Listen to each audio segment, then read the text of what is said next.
हालिया हमास और इसराइल के दरमियान जंग की वजह से हमास के अबू उबैदा ने एक नए बयान में IDF की लड़ाई के बारे में चौंका देने वाले दावे किए हैं।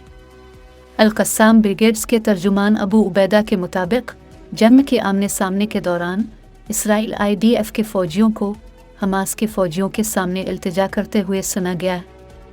उबैदा ने यह भी दावा किया कि अल-कस्साम ने गज़ा में 60 इसराइली फ़ौजी गाड़ियों को तबाह किया।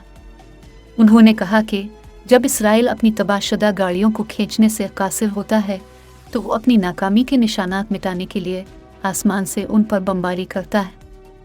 मज़ीद जानने के लिए न्यूज़.की ये वीडियो देखते रहें।